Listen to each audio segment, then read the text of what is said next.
Mas, por um outro lado, eu acho que se a gente complicar demais a nomenclatura, a gente vai parecer médico conversando, e só médico conversa com médico. Veterinário conversa com veterinário. E eu acho que a gente que vende, entre aspas, aí esse lance de entregar coisas simples para as pessoas não precisarem pensar muito, eu acho que começa aí como que a gente simplifica para um recrutador, para um executivo, olhar o seu LinkedIn, e falar, tá, esse cara aqui, ele é designer. Meus amigos do Expátria, hoje o meu convidado é o Thiago Rosa, diretamente da França. Finalmente saímos dos Estados Unidos da América, deixamos o Trump para trás e vamos para a terra do... Como é que se fala? Macron. Chique demais, né? Croissant. O Thiago hoje está... Né, enquanto a gente está gravando, né, está no Brasil agora, mas está voltando para a França na semana que vem, pelo que você me falou antes. Thiago tem uma experiência também grande na área digital, ele já tem mais de 10 anos de experiência, 15 anos até, eu acho, né, pelo que eu vi no teu LinkedIn. Sim. E hoje ele era Head de Design na Leroy Merlin no Brasil, e daí foi, imagino eu, transferido para a França. Você vai contar um pouco mais para a gente agora. Então, Thiago, muito obrigado por ter aceitado o convite para a gente discutir hoje. O tema que a gente vai discutir hoje é a complexidade no mundo do design digital em geral. Antes da gente começar, eu queria que você desse uma rápida introdução tua e o microfone é seu. Bom, primeiro, brigadão aí pelo convite. Estou muito contente de estar aqui conversando com você. Legal ter deixado o Trump para trás. Não, brincadeira. Brincadeira. E, bom, minha carreira, como você falou, estou aí há 15 anos na correria também. Passei aí por local web, Band, comecei como você, se eu não me engano, no design gráfico também. Então, Isso. Comecei como assistente de arte numa agência pequenininha, e aí foi indo até que na local web eu passei aí pro digital, e foi sensacional porque a gente viu que na verdade era a mesma coisa com outros termos, e em vez de ser uma revista era um computador na época, agora celular e tal. Mas peraí, já deixa eu te interromper aqui. Você trabalhou na local web você entrou como designer gráfico e daí migrou ali dentro mesmo, ou você foi para a local web para trabalhar com digital? Não, eu era de agência, a vida toda de agência. Comecei em agência de publicidade, fazendo calendário, santinho, bom, tudo que tem. Depois passei por umas agências maiores, fiz aí algumas marcas conhecidas, sempre, aí foi banner, anúncio de revista, jornal, e comecei por fora a fazer alguns freelas com internet, na época era coisa do Flash ainda. Então eu sempre gostei do digital, comecei a fazer freela no digital, porque eu falei, cara, o digital é bacana, não preciso me preocupar em fechar arquivo, posso fazer os efeitos que eu quiser e funciona, porque na época do Flash rodava assim. Você imprimiu 10 mil cópias lá com um acento errado, não tem problema, né? Nossa, é verdade, cara. Você me deu até suei frio agora falando disso. Bom, e aí, com essa minha experiência de freela no digital, na agência que eu trabalhava, o diretor de criação ficou sabendo disso, e na época tinha uma certa rixa entre a web e o offline, né? E aí os caras, ao invés de passar uma campanha pra galera de web, falaram assim, Thiagão, você não quer fazer a versão digital dessa campanha? Eu falei, puta, demorou, manda pra mim que eu mato no peito. Só que eu era muito amigo da galera do digital lá, e aí rolou uma coisa super bacana, foi uma campanha, eu nem lembro a empresa que era, faz muito tempo. E aí desse emprego, alguém da local acabou me chamando para conversar a ideia, foi a Andresa. Abração, Andresa, se estiver ouvindo. E nessa entrevista eu não sabia o que era UX. Foi em 2007, 2008. Aí ela falando, bom, a gente faz aqui um protótipo, a gente faz entrevista com o cliente e tal. E aí eu fui colocando, meio que ligando os pontos com a parte offline, com o que eu fazia nos meus freelas. E aí comecei. E aí foi minha paixão, não saí mais disso. Cheguei na Leroy Merlin também através do digital. Fui o primeiro cara de UX acho que do grupo ADO, que é a holding que é dona da Leroy. E, bom, lá começamos a montar a equipe de digital. Hoje tem uma equipe de 7 ou 8 caras de UX lá, uma galera muito competente. E a história de ir para a França, eu participei de uma seleção do grupo da holding, que é a dona da Leroy aí. Participei de uma seleção para ter uma experiência fora, chama Talent Booster. Passei nesse troço e aí acabei caindo na França, na área de inovação digital, onde eu meio que aumentei, não sei se é a boa palavra, o meu escopo de UX para product designer, ou sei lá, bom, a gente vai falar um pouco mais sobre isso, né? Mas, E faz quanto tempo que você está aí já? Faz um ano que eu tô na França. Faz um ano exatamente. Calma, vai fazer um ano daqui. Aliás, faz um ano hoje, cara. Ah, é? Olha aí, coincidência. Hoje. Olha aí. Faz um ano hoje. Impressionante, legal. E é isso. E você tem, como é que os planos são de ficar por lá, ou esse projeto é rotativo, tipo, você vai ficar um tempo e volta depois? A ideia era começar entre 1 ano e 18 meses. Quando chegou aí uns 6 meses, a minha chefe atual falou, pô, você não quer ficar não, cara? Falei, puta, me interessa ficar mais um pouco, tem coisa pra descobrir ainda, tem coisa pra fazer, vambora. Então agora a gente tá renovando o visto, por isso que eu tô aqui essa semana no Brasil e tal, e pra ficar aí mais um tempo. Então, conversando com a minha esposa, a gente tá decidindo se a gente fica 2 anos, 1 ano. Bom, a gente vai ver como é que vai ser. E a título de curiosidade, onde é que é o escritório, onde é que você trabalha na França? Estou a 200 km de Paris e 40 km da Bélgica.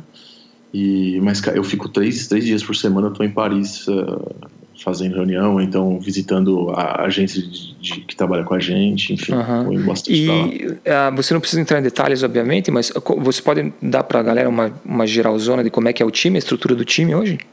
Claro, hoje a gente tem um time bem enxuto, cara. Eu gosto muito desse esquema de trabalhar. No time de inovação nós somos 4. E cada um aí, bom, eu tenho um projeto que eu estou trabalhando.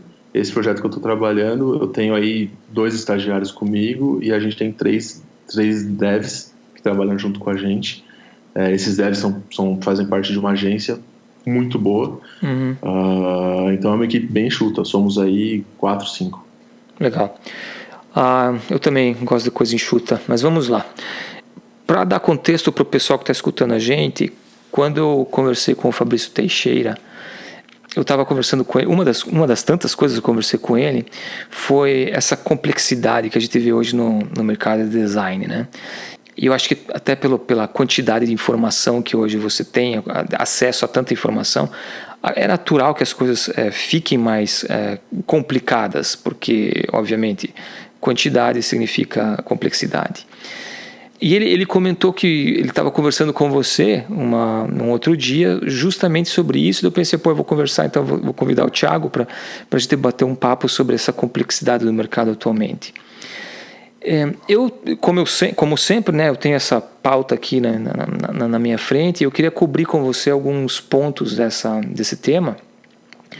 E um dos pontos que me interessa bastante e a gente pode usar esse como abertura do tema, é a educação. A parte da educação do design digital. Eu meio que dei uma pincelada nesse argumento no episódio com o Fábio Sasso, da Abduzido.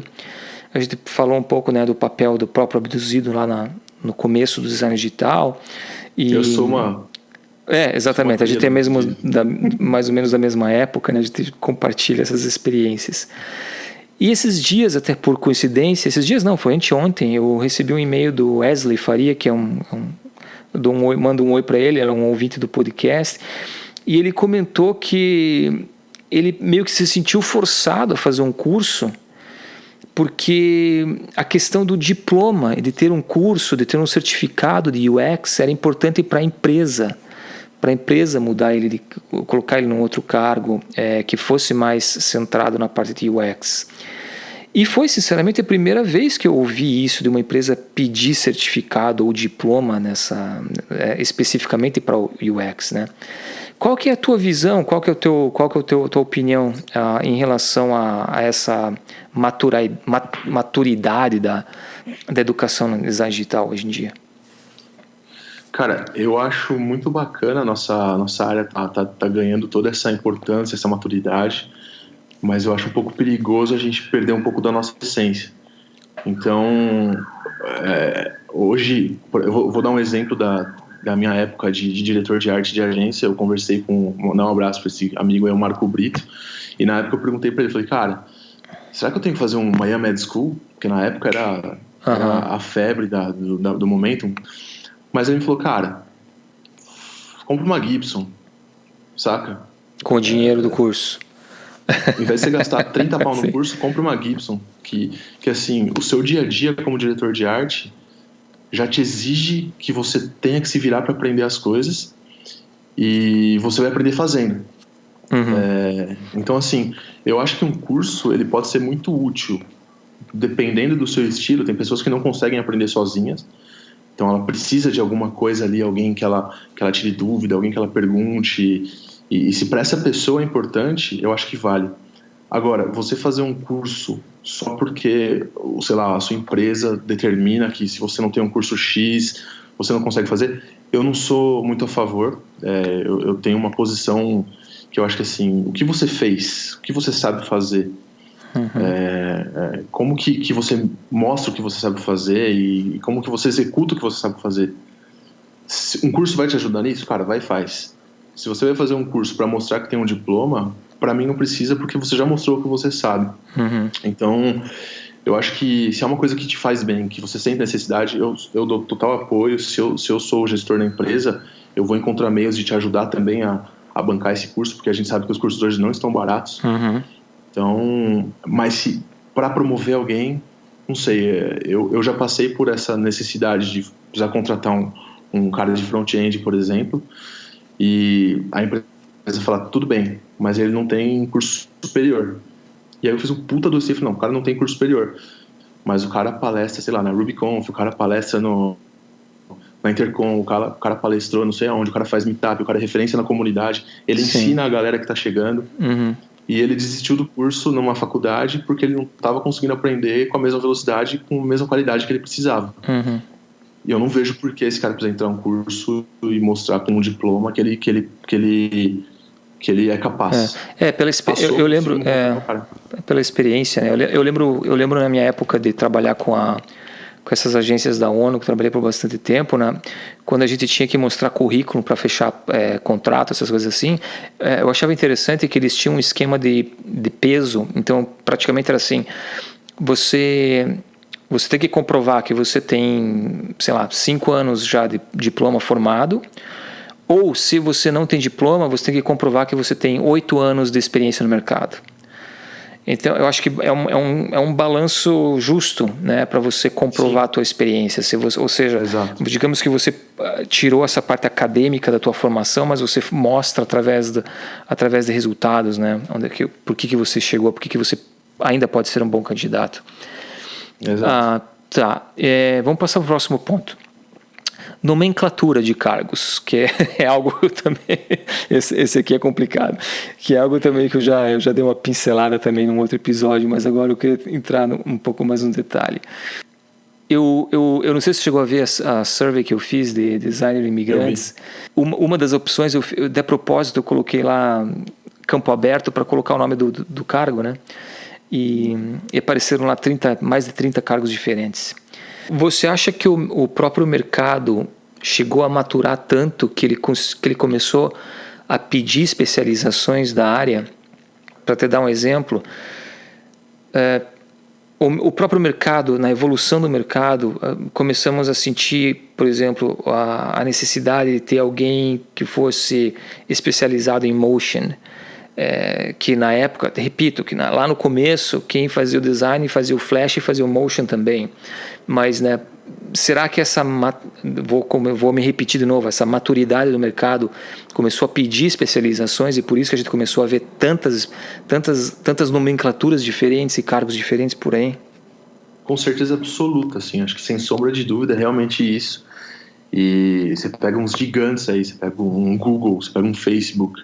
Pô, esses caras têm a necessidade de ter alguém dedicado para ver, cara, quando eu clicar, qual que é a animação que eu vou fazer para falar, o usuário saber, pô, cliquei aqui. E eles têm um cacife também para bancar isso. Então eu acho que sim, eu acho que é um reflexo positivo da maturidade do design no mundo. Perfeito. E tem gente que gosta disso. Eu sou um cara que eu adoro motion. Eu não sou um especialista, eu sou meio prego no After Effects, mas, cara, sempre que eu tenho um tempo, todo protótipo que eu entrego, eu gosto de entregar com um nível de animação razoável para a interação ficar mais fluida e tal. Em algum momento, nos meus projetos, talvez eu precise falar, cara, não, aqui a gente vai precisar contratar um motion porque o meu skill chegou e, assim, precisa pegar um cara que ele vai na veia e vai acertar. E eu acho que é a maturidade que traz isso. Eu não acho que é um negócio bobo, não acho que é frescura, pelo contrário, eu acho que uma boa animação, ela acho que ela fecha com chave de ouro a interação. Assim. Eu acho que a gente pode usar muito bem exemplo de uma revista. Eu lembro muito bem que eu fiz vários projetos gráficos para a revista e chegava um momento de uma certa, sei lá, de um certo artigo que ele era tão importante para aquela edição que você precisava ter uma ilustração particular que representasse o texto, que representasse a ideia, o conceito do texto. E você simplesmente não resolvia isso em casa. Você ia atrás de profissionais ilustradores que fizessem uma ilustração ao nível, no nível que você estivesse esperando para aquele artigo, aquela entrevista, seja lá o que for. Então eu vejo isso meio que passando para o digital também, ou seja, você procura esses especialistas para fazer certas coisas. O que eu acho, porém, é que a gente está passando por esse... E você começa a ver esse tipo de discussão saindo em fóruns, em grupos, essas coisas assim. Parece que está tendo...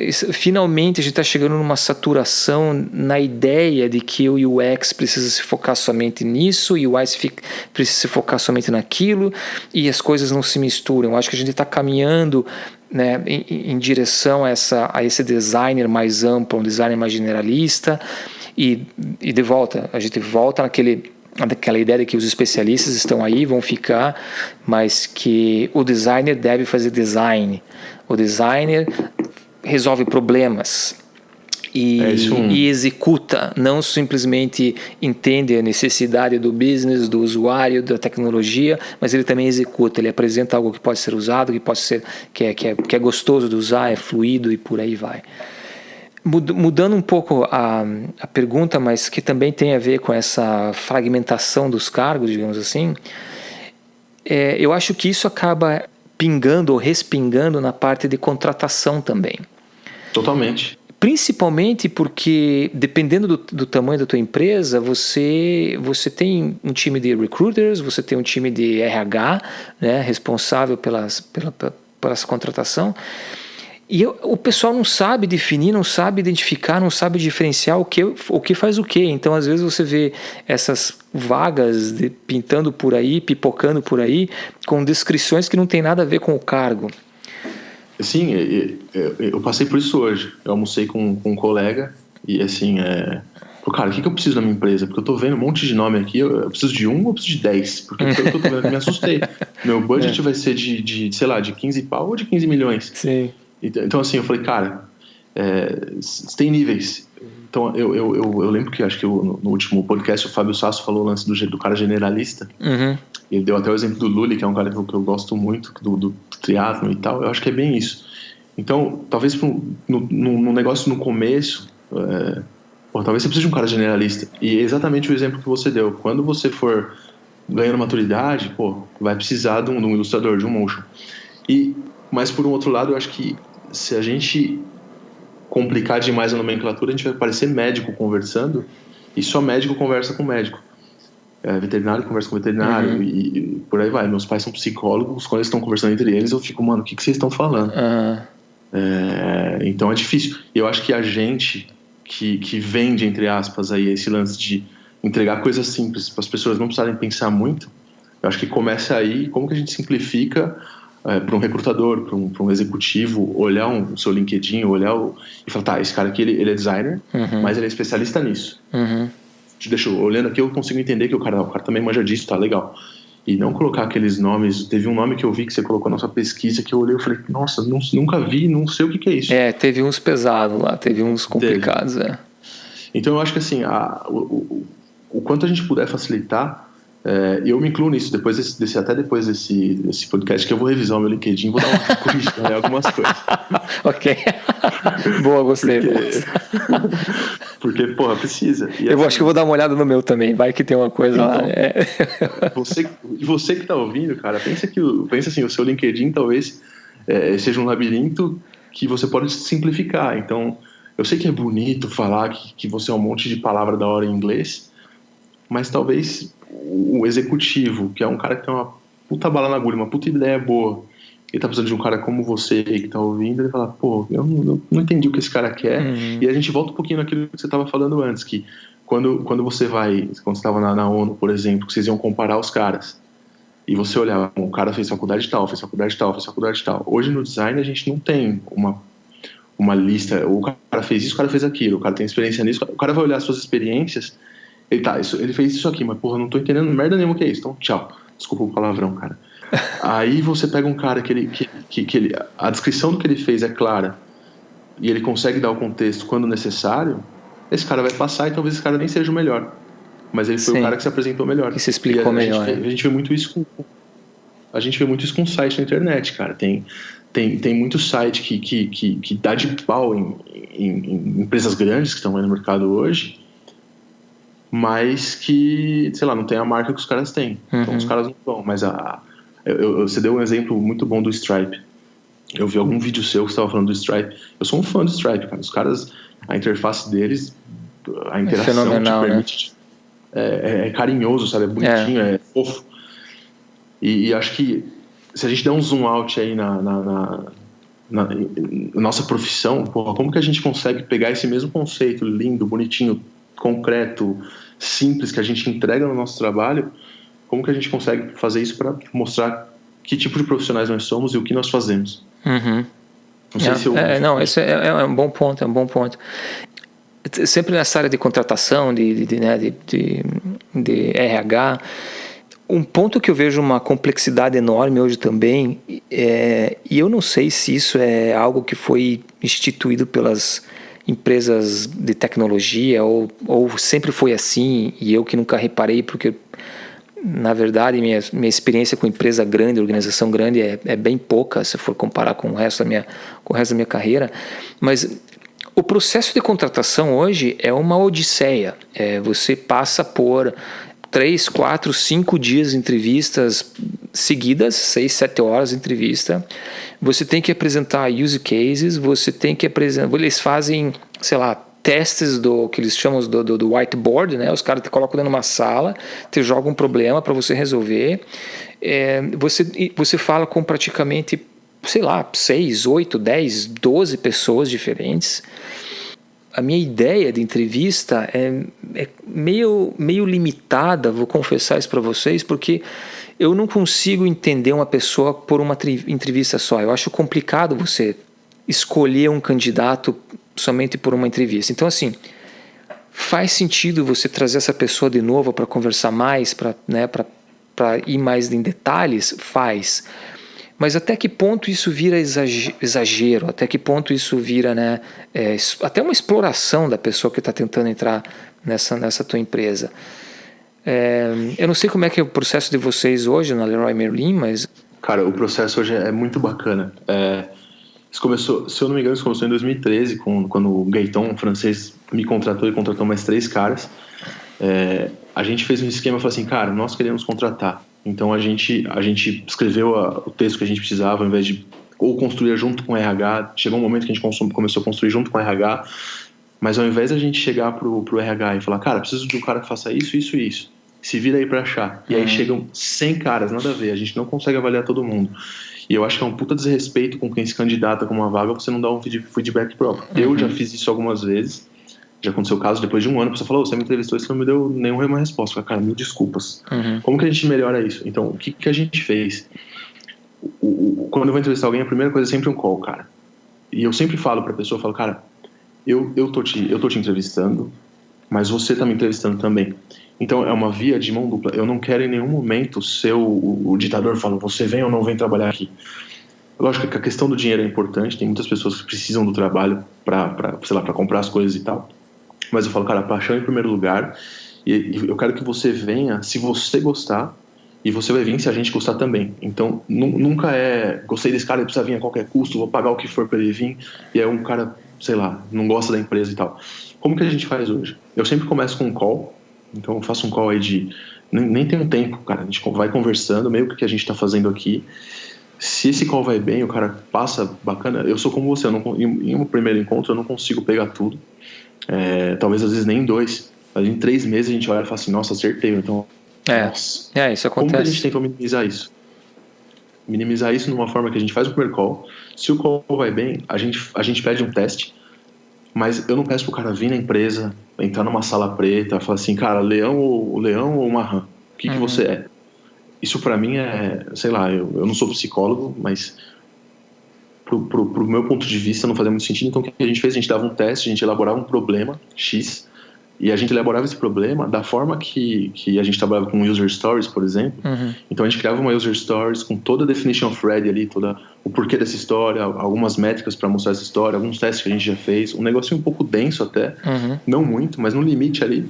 Porque o que eu falo pro cara? Eu falo, cara, esse teste é para você me testar também, porque você vai saber como que eu vou te pedir as coisas daqui a um mês se você entrar, ou daqui 6 meses se você entrar, porque na Leroy também a gente tem um processo um pouco longo, mas eu falo, cara, ele é longo se o começo vai bem. Se o começo vai mal, a gente acaba rapidinho pros dois lados. Já teve casos de pessoas que eu tava super empolgado, e o cara falou, desculpa, não é pra mim. Eu falei, beleza. E teve casos que foi o contrário. Teve pessoas que eu entrevistei no primeiro momento, falei, será? Aí quando chegou o teste, eu falei, nossa. E aí eu vi que o problema não era a pessoa, era ou eu que não estava entendendo, ou a pessoa que não estava tão segura para se expressar e tal. E a gente sabe no que vai trabalhar com essa pessoa quando ela entrar. Depois desse teste, e assim, eu não cago regra no teste. Geralmente a gente faz um teste simples, a gente dá uma verbalizada para dar um contexto do que é a empresa, por que a gente está pensando nisso e tal. E nesse primeiro call eu falo, tudo bem para você fazer um teste? Já te garanto 2 coisas. Eu vou avaliar o entregável, mas eu quero que você avalie também como que é a relação que a gente tem enquanto você está fazendo o teste. Porque pra gente o entregável é importante, mas a jornada é muito mais. E se a jornada é difícil, é dura, talvez seja até melhor pegar um que não é entregável tão bom, mas que tem uma jornada mais tranquila. Porque depois para melhorar vai ser mais fácil. E eu sempre falo, isso que a gente está testando, a gente não vai usar em produção. A não ser que você seja contratado e chegue esse problema e você fala, cara, meu teste trabalhava nisso, posso usar? Vai, você está aqui. E a terceira coisa que eu falo é, da mesma forma que quando você chega aqui, eu não vou falar em quanto tempo você vai fazer as coisas, é você que vai me falar quando você vai me entregar seu teste. Lógico que eu peço o bom senso de me falar 1 ano. Sim, claro. Porque daqui a 1 ano, então a gente trabalha aí com 1 semana, 2 semanas, e já teve teste que o candidato falou, cara, para mim isso é muito grande. Bom, para ficar viável para você, o que a gente corta dele? O que você acha bacana? E aí a gente avalia isso também. Depois, ele faz geralmente o cara faz esse teste, a jornada a gente troca uma ideia umas 2 ou 3 semanas por mensagem, por e-mail, pro cara falar como que tá indo. Se ele quiser, se tem gente que não manda nada, eu também não pergunto. Eu deixo muito a critério do candidato. Quando ele volta, esse teste volta, ele apresenta, tudo por call. Se ele quiser vir, fala assim, cara, eu quero ir, bom, então vem, bora. Se não, vamos fazer por call, como for melhor pros dois. Nessa apresentação, geralmente tem mais alguém da equipe, ele apresenta, a gente dá uma desafiada, pergunta por que isso, por que aquilo, e às vezes a gente traz o cara, normalmente a gente traz o cara e a equipe toda troca uma ideia com ele, um negócio bem informal, e depois a equipe toda vota. Vamos trazer, não vamos trazer, gostamos, não gostamos. Um lance bem... Eu falo que a experiência começa ali. Então, da mesma forma que eu quero trazer um cara, eu quero que ele fique. Não quero trazer um cara para depois de 3 meses falar, viu, obrigado, e aí o cara vai se virar para arrumar emprego. Às vezes o cara saiu de uma posição que ele não estava tão contente, Sim. mas estava bem. Então a gente tenta fazer uma via de mão dupla. E no final, o cara passou nesse processo, esse processo geralmente vai 2 semanas. São 3 conversinhas, então a primeira para saber qual que foi, aí a segunda manda o teste, ele tem alguma dúvida, a gente troca uma ideia, depois ele apresenta o teste. Se nessa parte foi bem, passou para a próxima. A próxima é conversar com a equipe. Na Leroy, os executivos, eles gostam de conhecer a galera, então a gente marca uma manhã e ele já fala com 3, 4 numa sequência, mas é um papo soltinho também, porque lá eles falam assim, cara, se vocês validaram, a gente só quer ver se a pessoa que vai chegar, ela vai se enquadrar nos valores da empresa, na nossa ótica, ou também pra gente conhecer. Os executivos da Leroy são muito legais, porque uma vez que você entra, seu primeiro dia o cara vem e te chama pelo nome. Alisson, tudo bem? Como é que você tá? Legal que você chegou hoje, bem-vindo aí. Bom, bora lá. Então a gente tenta fazer, e depois do processo a gente pega um feedback. O Rodrigo, mandar um abraço pro Rodrigo, é um cara que a gente demorou 6 meses do processo dele. Foi longo, cansativo. Mas ele assumiu o meu lugar quando eu fui pra França. Ele tá super contente, hoje ele replica um pouco desse processo, ele fez os ajustes que ele acha justo e tal. Mas é um pouco assim que a gente faz, não sei se respondeu bem a sua pergunta. Não, respondeu. É aí num processo assim, meio longo, digamos assim, correto? Porque você você tem várias fases e tal. Geralmente, assim, claro que isso acho que vai mudar de candidato para candidato, mas geralmente quanto tempo leva, desde o começo que o cara mandou lá ou a candidatura dele até vocês falarem, ok, a vaga é tua? Você tem uma ideia? Sim, é longo. Teve pessoas... Demorou 6, 7 meses. Nossa. Foi foda. Desculpa de novo. Não tem problema. Foi difícil. Mas ao mesmo tempo, quando eu cheguei, eu tava seguro 100%. Tava, é aqui que eu quero, tava super empolgado e tal. A minha como fala, a minha integração na empresa foi em uma semana. Eu já tava saindo pra almoçar com a galera, super tranquilo. Teve casos que foi mais, teve casos que foi menos, mas a média, eu vou te falar que entre 3 e 4 meses é o que rola. Eu acho que a gente precisa melhorar. E uma coisa que a gente pega o feedback da galera também, quando a gente sente que o cara tá... Porque qual que é o risco? O risco de você demorar muito é o mesmo esquema de você ter um formulário muito grande pra pessoa preencher. Vai chegar no meio, ela vai sair. Ela vai falar, meu Deus do céu, eu não vou preencher mais, que eu tô de saco cheio, eu vou embora. Então, acho que o processo é a mesma coisa. Então a gente tenta aí pegar um feedback da pessoa depois que ela entra e tal. Mas isso... sabe qual que é uma coisa super interessante, cara? Depois que o cara passou por esse processo, o próximo cara que for entrevistado, eu fiz isso com o Rodrigo. A próxima pessoa de UX que a gente foi conversar, eu falei, cara, você tá afim de participar, vamos fazer?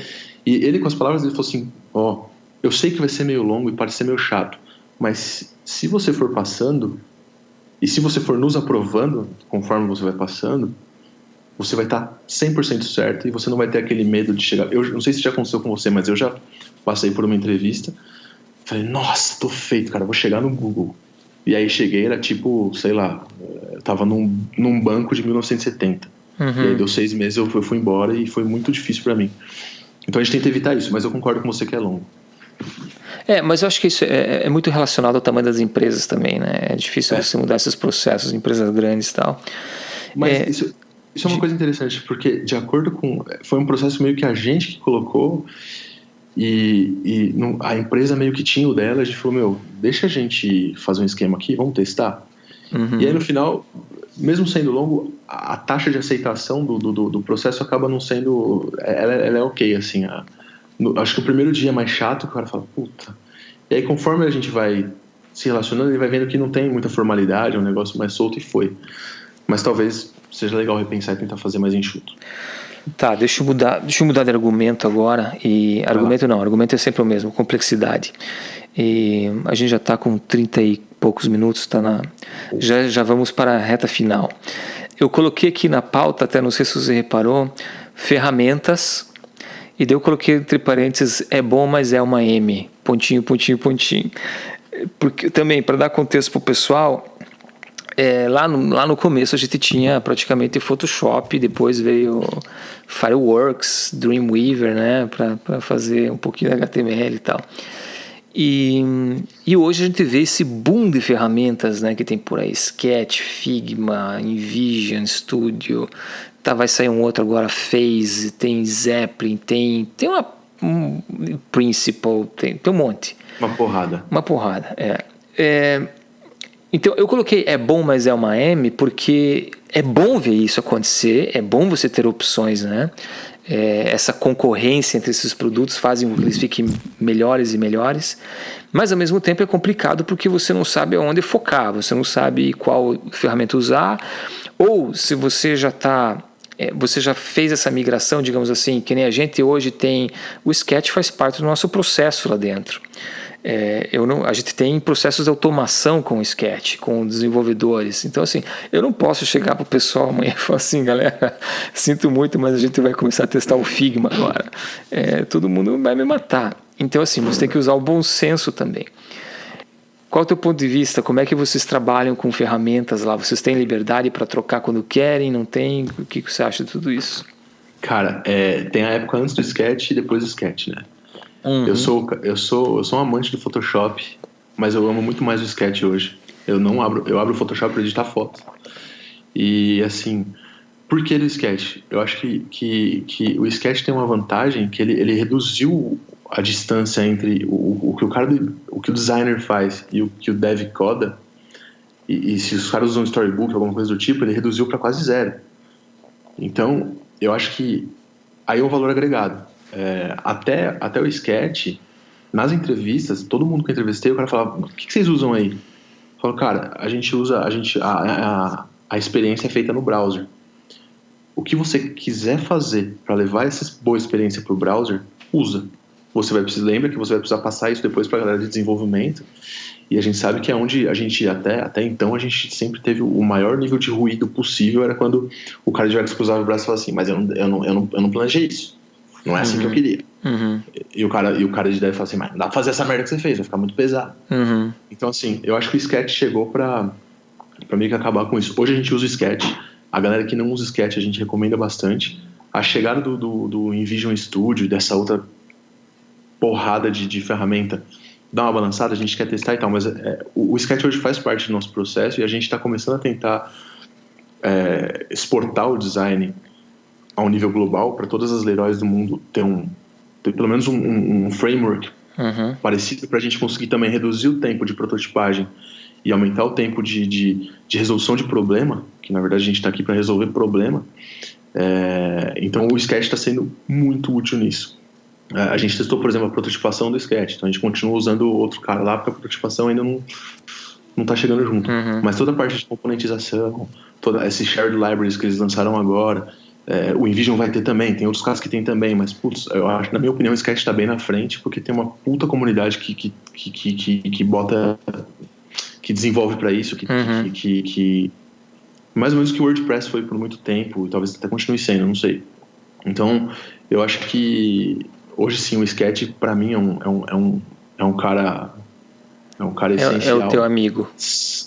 É o meu amigão, se tá todo o ecossistema tá integrado com ele. Porque, cara, se você tá começando um projeto na sua empresa e não tem ainda essa ligação, vocês nem pensam em construir ainda, vocês estão fazendo MVP, cara, se você quiser usar, sei lá, o software que for para conseguir trazer uma experiência boa para quem vai usar num tempo reduzido, para você conseguir testar isso antes com alguém de verdade, eu acho que isso é muito mais importante do que qual ferramenta você usou para fazer. Lógico que quando o seu projeto for ganhando maturidade, você vai precisando de algumas coisas, e aí você vai dar uma olhada no mercado, você vai, talvez seja o Sketch, talvez seja o InVision Studio, talvez seja outra coisa, tal, o Adobe Experience, sei lá o que tá chegou faz tempo. Eu esqueci de comentar o XD. O XD, então assim, eu sou meio que tem alguns programadores velhos já, que os caras falam, cara, você tem que ser agnóstico de linguagem. Você precisa saber fazer o software. Você vai usar a linguagem X ou Y, contanto que não seja Java, não tô brincando. Tanto faz. Eu acho que para você criar uma experiência é parecido. Exceto se essa ferramenta facilita o desenvolvimento, facilita o trabalho da equipe como um todo. Aí eu acho que acaba ou seja, tem mais a ver com o resultado final, você conseguir entregar algo que seja usável, né, por alguém, seja um protótipo ou seja um arquivo final para desenvolvimento, do que com a ferramenta em si própria, né? Não, faz sentido. Thiago, acho que é isso, cara. Muito, muito obrigado pelo bate-papo. Como você já sabe, como eu comentei, o pessoal também já sabe, nossos papos são ligeiros e leves. Queria te agradecer mais uma vez por ter aceitado, te desejar boa sorte agora no teu retorno para a França. Obrigado. E se você quiser deixar uma mensagem para o pessoal que está escutando a gente aqui, novamente o microfone é seu. Cara, brigadão pela oportunidade, primeira vez que eu faço um podcast aí, então desculpa se eu falei alguma asneira, eu falei demais, falei de menos. O que eu queria deixar para a galera é, vamos continuar essa discussão. Então quem quiser me mandar uma mensagem no LinkedIn e falar, Thiago, concordei com o que você falou, Thiago, que é essa que você falou, não concordo por causa disso. Acho que eu gosto muito de conversar e discutir, então bora continuar rolando esse papo. Eu adorei isso que você falou, cara, porque vou voltar na minha conversa com o Fabrício, isso foi uma coisa que a gente conversou também. Eu acho que a gente está numa fase da nossa carreira, e eu acho que isso foi um dos pontos que eu também quis fazer esse projeto, não somente de você compartilhar ideias e conversas e experiências, mas também questionar coisas que estão por aí e que às vezes as pessoas preferem não conversar porque são delicadas ou podem criar problemas na carreira depois e coisas do tipo. Eu acho que esse espaço aqui é legal para a gente colocar esse tipo de questão também na frente de todo mundo. e deixar com que a conversa role depois disso. É difícil porque agora é um canal, né, entre eu e você somente, não tem chat, não tem nada, mas não por isso a conversa precisa terminar aqui, ela pode ir para frente. Eu concordo com você, e assim, eu acho que é uma coisa que é crucial, que a gente precisa, como designer, a gente precisa saber que nosso ego fica em casa. Então, eu não vou me sentir magoadinho se alguém vier e falar, o que você falou lá não teve nada a ver, cara, porque isso vai me ajudar a aprender. Então, acho que quanto mais você chega num conhecimento, mais você sabe que você precisa aprender mais ainda. Uhum. E eu acho que é isso que vai fazer a gente ganhar cada vez mais maturidade e o mundo todo entender que, cara, o design é uma coisa muito importante. Então, vamos discutir, vamos fazer o negócio crescer junto. Beleza. Excelente. Cara, obrigado mais uma vez. Boa noite para você, boa viagem de volta e um grande abraço. Obrigadão. Valeu para você também. Um abraço. Tchau, Thiago.